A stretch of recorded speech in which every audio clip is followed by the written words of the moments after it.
Time for a reality check, because at this moment every year it's my solemn duty to ask you what you think of all these shiny new cars after a couple of years of frantic use.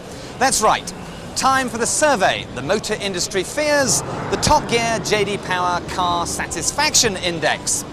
Now this year we want to know what you think of P-Reg cars, so if you've got a P-plate motor out there, ring us on free phone 0800 991111. That's 0800 991111. And don't worry, we'll be flagging that number up at the end of the show. Now last year, you reckoned your best car, the car you liked most, was the Subaru Impreza. And the car you liked least was a Vauxhall, a company that for some considerable time now has been rather out of its depth. However, they've turned up at the motor show with something really rather clever. It's called a Zafira, which is a stupid name, but it's far from being a stupid car. It's the same width and length as an Astra Estate, but inside there are 7 seats. They all move about in a variety of clever ways, so what you've really got here is a mini MPV. Yes, it's more practical than a Renault Scenic, but when it goes on sale next year, it'll also be more expensive. I still reckon, though, this is the family car of the future. If you're both a misanthropic motorist and a fresh air fiend, then I suggest you start saving for one of these, the BMW C1. It's got no doors, but it does have a sunroof. No, really. And when it's launched here in around 18 months' time, it'll cost 10,000 of your English Deutschmarks. In Germany, you don't have to wear a helmet because it's passed all kinds of stringent safety tests. Although answering the mobile could be a bit dodgy. Is it a bike? Is it a car? Is this the future of urban transportation? Do leave off. So, if tiny bijou cars are your bag, then there's a whole gaggle of them debuting at this year's show. Not least the Toyota Yaris, a striking 3- or 5-door hatch that replaces the dreary Starlet next year. 1-litre engines, prices start at $7.5 grand and you'll get 50 mpg. Plus, it's designed by a Brit, built in France, and for some peculiar reason, the engines are made in Wales. And on the Reliance stand, don't laugh, is the Sandstreak convertible. Less than £8,000, Renault Clio running gear, and you can even get it in this agreeable shade of custard yellow. Plus, there's the Ligier Ambra, 500cc diesel, 17-spoke alloys, ruched leather interior, electric windows, central locking, and all for 7,500 quid. And there's the possibility that the government may allow 16-year-olds to drive these on motorcycle licenses. Terrifying thought. And finally, from Volkswagen, their new Lupo. It may look a lot like the Seat Arosa, but it has a daring new schnozzer and a brave new dash. Volkswagen also tell us that there's a 1.2 diesel version that will return Are You Sitting Down? 94 miles to the gallon. And at £8,000, the Lupo will be the cheapest Volkswagen you can buy. And this is the most expensive.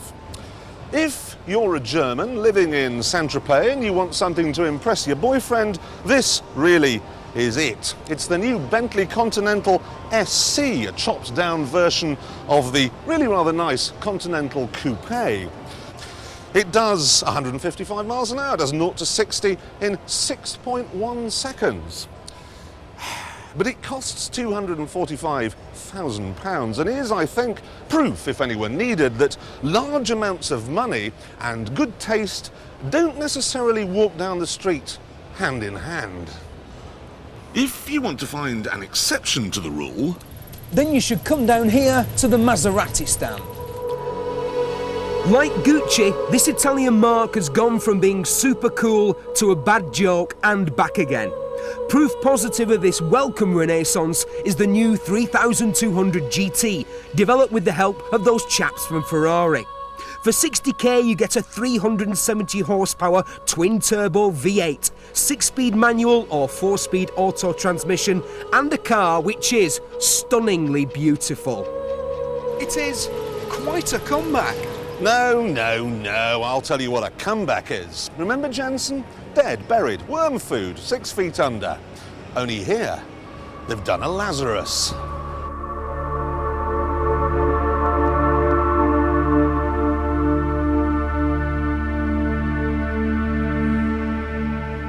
This new British-built two-seater sports car is awash with Jensen-y design touches. It has an aluminium dash to reflect the fact that it has a lightweight aluminium body. Under the bonnet, there's a 4.6-litre V8 Mustang engine, so we're looking at a top speed of 150 miles an hour. We're also looking at a price of less than £40,000, so it's kind of TVR money, Porsche Boxster money. Looks pretty good, but you should have seen it a week ago. Last week, the Dunkirk spirit was alive and well in Redditch, Worcestershire, as the finishing touches were put to the all-new Jensen V8. Basically, the car is a quintessentially British car. It's been designed by British engineers along traditional British lines. 5 days to go, 5,000 things to do, and that's just for the Daily Mail's photo shoot.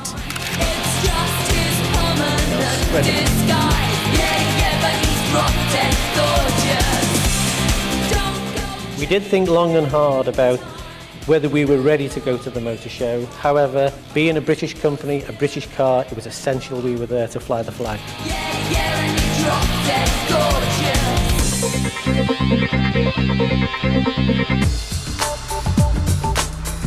It's a busy time for Britain's cottage industry car builders, none more so than Caterham, now the second largest sports car maker in the country. The 21 isn't new, but this version is. Caterham's latest offering is another great British product. This 21 is the only car outside the Rover Group to use the gutsy 1.8-litre VVC engine, and it's a corker. Caterham engineers also give you a choice of power delivery, gear ratios and suspension setup. The 21 is now sleek, sweet and has 153 brake horsepower. AC has been hand-making British aluminium sports cars off and on since 1901, and this year they are just a tad busy, preparing not one but 4 offerings for the show. The first is this super blower. It's got a new interior and has been re-engineered for a touch more performance. It's quiet, unassuming, understated, with a mere 355 bhp. This new Aseca will be one of the few genuine unveilings at the show. Based on the Ace, AC claims it's a true sports coupe that will hold 4 adults, but we'll have to wait and see because it's not finished yet. The Aseca has a 4.6-litre Ford V8, which gives this fixed-head coupe a most succulent 320 brake for your £69,795. The Aseca's older brother, the Ace, has also been revised for the show. 3 new options and some tweakage promise to make it the best Ace yet. AC is the oldest independent motor manufacturer in the United Kingdom. It's only natural that we would want to show the cars that we've created at the British International Motor Show. It's a huge amount of support and excitement here. We believe that what we've created are going to be cars that are going to be very popular and that will hopefully sell themselves. One special guest at the show will be this stunner.